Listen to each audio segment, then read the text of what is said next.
Hi, and welcome to Homemade Baby Food. Now, I am not blessed to have a grandchild, but my friend Michelle has a new grandson, and of course, like all grandparents, she loves to share all of his adventures and stories.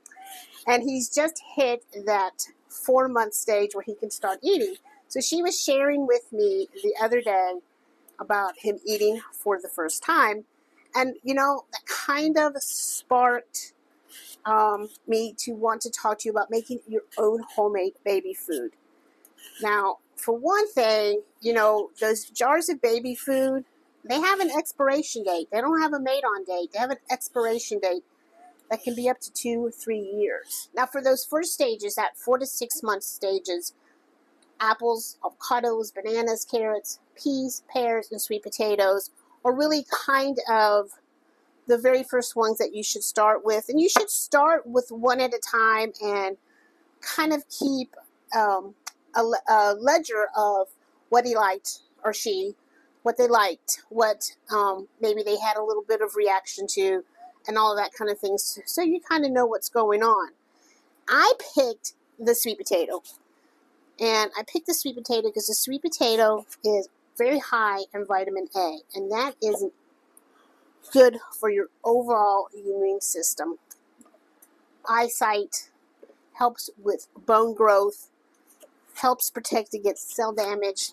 It also has C, iron, zinc, vitamin K, B6, magnesium, iron. I mean, it's just an overall power pack of nutrients in your sweet potato. Now, another thing about those baby foods that you buy, there's no traceability in where that fruit or vegetable came from. Now, I got my sweet potato from the local farm stand, so it was actually grown here close by, but you can get your sweet potatoes from the grocery store and check and know that at least your sweet potato was grown in the USA and not coming from another country. You can boil these.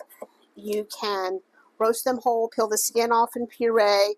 I'm going to choose to steam, and we're not doing any kind of seasoning. This is just plain old sweet potato. So I'm going to drop my steamer basket in here, and we're going to steam this for 15-20 minutes. We want this very, very soft. So while I'm waiting, I'm sanitizing everything. I've got these little containers. They're PBA free. I've sanitized them because I'm going to take this to my friend Michelle for her grandson. And I'm sanitizing anything that I'm going to be working with. I use food grade hydrogen peroxide as my sanitizer. It kills 99.9% of all germs and bacteria. So I know that this is going to be safe for little baby Wolf. So our 15-minute timer went off. And let's check our sweet potatoes.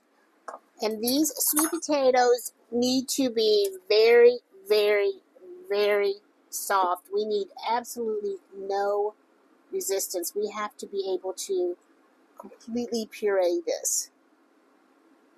I think we are going to go another 2 minutes. All right, so I'm going to pull it out. And if I have any water left in here, we're going to save this. If you boil them, save the water.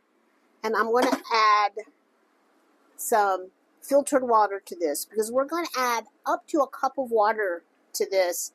You can use breast milk, and you can use formula, or you can use a nice filtered water. And this is all just nutrients that's steamed from our sweet potatoes, so we definitely want to keep that. So I'm just going to dump these right back into that pot. I know it's clean.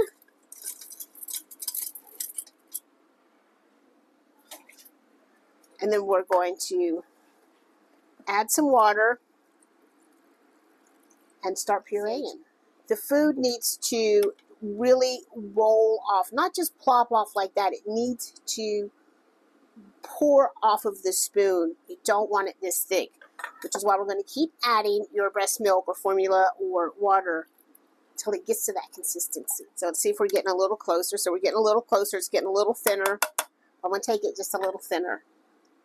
One of the reasons why that store-bought baby food can sit on shelves for 2 to 3 years is because it's processed with extremely high heat. And what that does is basically kill all of the nutrients. This is packed full of nutrients. 3 days in the refrigerator, 2 to 3 months in the freezer.